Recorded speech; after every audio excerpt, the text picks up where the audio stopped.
There are some words we use every single day, words we think we know inside and out. Let's talk about one of them, the word hard. Seems simple, right? But what if I told you that this one little word is actually one of the most complex, most powerful words in the entire English language? So really, how hard can one word be? It feels like a joke, but the answer is genuinely surprising. We're about to go on a little linguistic deep dive to see just how much is packed into this everyday word. Okay, so let's start with the most obvious place, hard as an adjective. A word that describes stuff. But as you're about to see, even in its most common job, it's already pulling some serious double, triple, quadruple duty. This is probably the first one that jumps into your head, right? It's physical. It's something you can touch. A wall is hard. A rock is hard. It's all about physical resistance. Pretty straightforward. But then there's this. Suddenly, we've leaped from the physical world of walls and rocks into the world of ideas. A hard test isn't something you can touch. It's an abstract challenge. Same exact word, but a totally different concept. And it doesn't stop there. Now hard is describing the quality of an action. It's not about how solid something is or how difficult it is. It's about force, a hard hit, a hard left turn.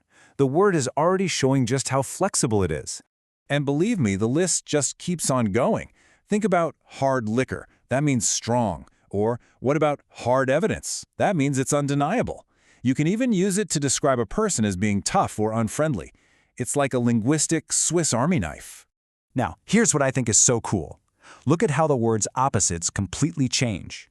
The opposite of a hard rock is a soft pillow, but the opposite of a hard test is an easy test. A word's meaning is so tied to its opposite, and for hard, that opposite is a moving target. That's a huge clue that something special is going on here. So, okay, it's a really complicated adjective. That's the end of it, right? Nope, not even close. It turns out hard has a few other jobs it likes to do. And this shows its next trick perfectly. On the left, hard describes the test. That's the adjective. But on the right, hard describes how he works. That's an adverb. Same word, totally different grammatical function.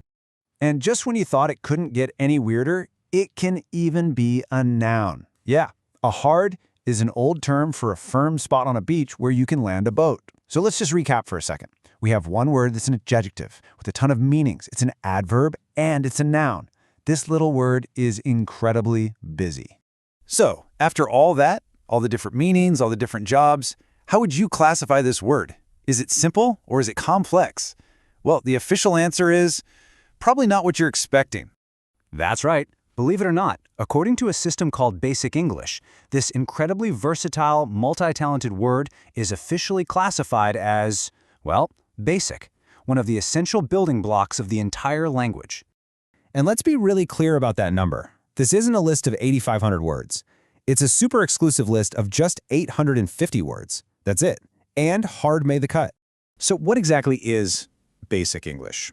Well, it was designed to be a simplified version of the language. The whole point was to pick a very small set of words that could do the most work, allowing people from all over the world to communicate big ideas with a small vocabulary. And this brings us right back to the central puzzle, doesn't it? How can a word with so many different meanings be considered basic? Well, the answer changes how you think about what basic even means. And here it is. This is the key. In the world of basic English, basic doesn't mean easy or simple. It means it's foundational. A basic word is like a primary color. On its own, it's just one thing, but you can use it to build and create almost anything else. And you can see it right here. Just look at this list. All of these ideas, hardware, hard hitting, hard copy, hard feelings, they all spring from that one little root word. Its complexity is actually its greatest strength.